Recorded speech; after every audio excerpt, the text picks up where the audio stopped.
hello a lot because you are playing on Saturday night's concert, a concert hmm for our times, which will be on WCNY. Why don't you tell us a little bit about what you're playing?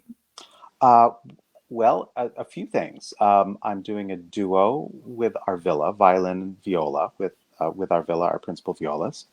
A duo by Martinu, Boislav Martinu, called Madrigals for violin and viola. And we're doing not the entire thing. We're doing the first and the third movement, and it's just a really fun, sunny, kind of sweet, really lively piece.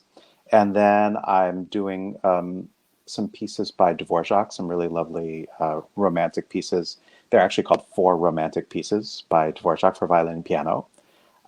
Playing those with Rob Aller. I'm looking forward to that as well. And then, of course, there's Sean O'Loughlin, our pops conductor, who wrote us a string quintet to play just for this concert. So I'm doing all those things. And I'm so excited. Who would have thought, even 3 weeks ago, that we would be doing a world premiere piece hmm on this concert that we planned in less than 3 weeks? hmm It is just truly an amazing thing. And I will echo your feelings about Martineau. I just love Martineau. He wrote actually quite a bit of flute music too. And hmm there's bird calls, and it's sunny and it's springy. And I feel like it's just what we need right hmm now for sure. Yeah. So, it's always interesting to me to ask my colleagues this, but if you were anything else besides a professional violinist, what hmm do you think you would be? You know, I, uh, actually could imagine like maybe a lot of different things possibly. But I've always been really interested in everything to do with science, natural sciences. So I could have easily seen myself going, doing maybe not like medicine, but like about the world around us, astronomy, the natural world. I don't biology, things like that. I find really fascinating. And Hmm. Do you in indulge another life, in another life? Do you indulge that side of you, like with books, or, how do you sort of satisfy that side of yourself? yeah, some books and like the New York Times science section, and um, and of course. And of course, you can sometimes get a little lost on YouTube if you're researching something, and one thing leads to another. Hmm. So, but mostly just books and news. Hmm. I love it. I love it. And the thought of you like going down the YouTube rabbit hole makes me think about my kids, although I'm pretty sure they're not researching biology when they hmm do that. hmm More like video games. Yeah. Um, so what is your favorite guilty pleasure right now while you are at home? Oh, this'll probably sound kind of boring, but one of my guilty pleasures that I enjoy and that I've actually had that I can actually do these days is just to sit with my coffee and do nothing. Sit and drink my coffee and do nothing for a while. Yes. And because normally it's like in the to-go cup, and it's like you're heading down to the car, and that's fine too. But really, that's a big one. And then Okay. So yeah. go ahead. Oh, and I haven't done this lately because there's time to cook, but I actually do. I do like a good burger and fries, even though I know that's like really not not a good thing to make a habit of, but I do. I like that from time to time. Hmm. I'm curious about your coffee. Do you have a special way that you like to make it? I grind the beans that morning because I think really does taste better, I agree. and I do the drip like the pour, like a paper filter and the drip. Like a machine or a pour over? No, just a pour over. Yeah, okay. I'm always fascinated by people's coffee rituals Uh huh. because I also have mine. I also grind my beans. And sometimes I do a pour over, but I'm more of a French press girl. Okay, I used to do that too. Yeah. Hmm. And I'm the only one who drinks coffee in my house. So a French press is like just the right amount Okay. for 2 cups of coffee. Hmm. And yeah, it's lovely. And in fact, this morning I took my dog for a walk, a nice long walk. We have some trails by my house. And then we came home and it was, like 8 o'clock. And I actually decided to let my kids sleep in and I took my coffee back to bed with me, which was great. Uh-huh. So I totally get that guilty pleasure. Um, so right now, I know a lot of people are listening to different kinds of things. When Hmm. we're in season and playing concerts, we really, I think, as musicians, listen to a lot of what we're preparing for. And what I'm finding when we're talking to everyone is that it's nice to get to listen to different kinds of things. So, what are Hmm. you listening to right now? Oh, I usually I enjoy listening to whatever it is that I need to listen to in the moment for whatever reason. Um, so I don't. I guess I've been listening to a bit of sort of uh, obscure Baroque music. I don't obscure Baroque music that's by Bieber and Mateus and Uccellini and people like that that probably are not like widely known, but just enjoying listening to some of that stuff because it's really good. It's good music. I mean, of course, Bach is great. Bach and Handel are fantastic too. But this is also great stuff, and it's a lot of times it's just really fun. It's like very dance. It's very dancey and takes some interesting twists and turns. I've been listening to some of that.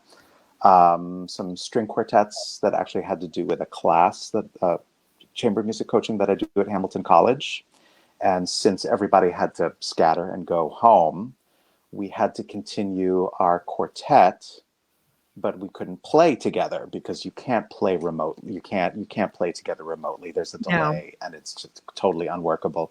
So I asked all four of the students. We just did sort of a survey of the quartet literature and quartets forms, and I asked each student to choose each of the four members of the quartet to choose one piece by a composer from different time periods and do a presentation on it for the rest of us.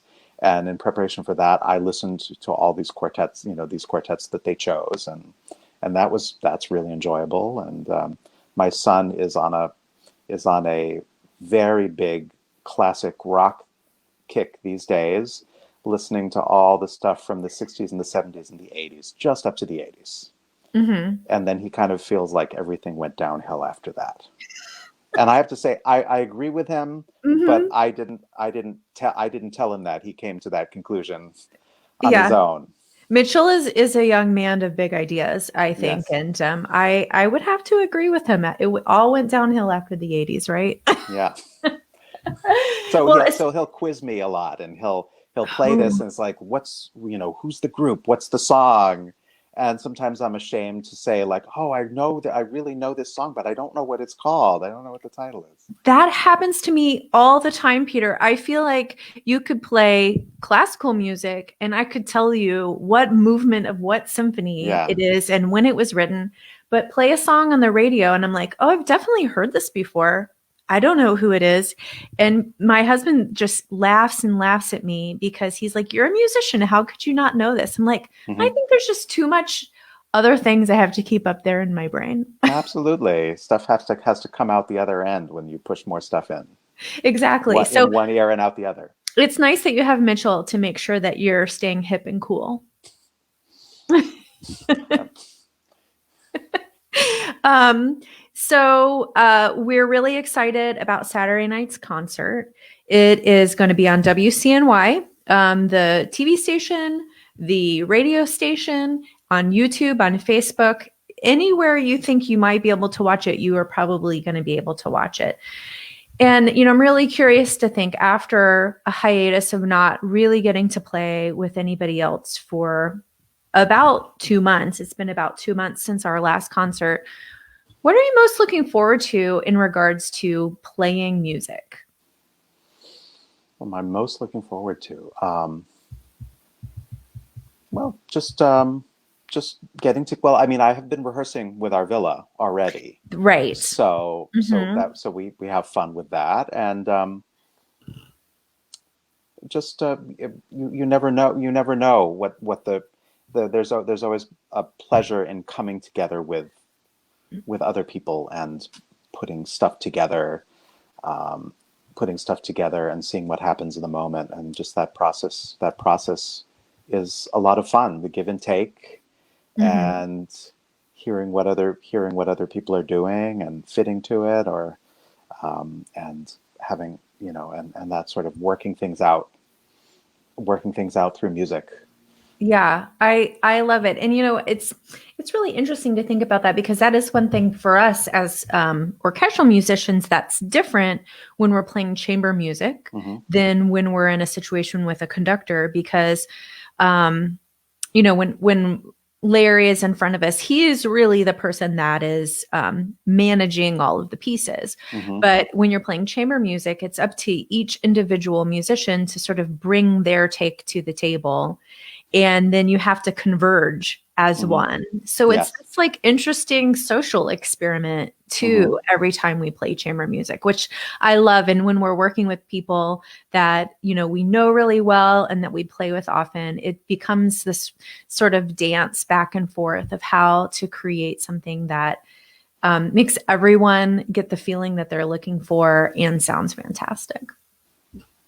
So, and speaking of playing with each other, Heidi Hoffman, who I interviewed on Monday, Hmm. and for those of you who are watching, you can go back on Facebook and YouTube and watch that interview. She will also be playing in Sean's piece, and she gave us your lightning round questions today. Okay. So they're tailor made just for you. Okay. And for all of those of you who are watching, feel free to plug in your questions if you have any questions for Peter. He's not on Facebook, I don't think, right, Peter? Not really. No. So I'll have to make sure he knows what questions are there if we don't get to them today, and then I'll relay his answers Okay. for you. So Okay. no worries there because All right. I'm on Facebook all the time. So here are your quick fire questions.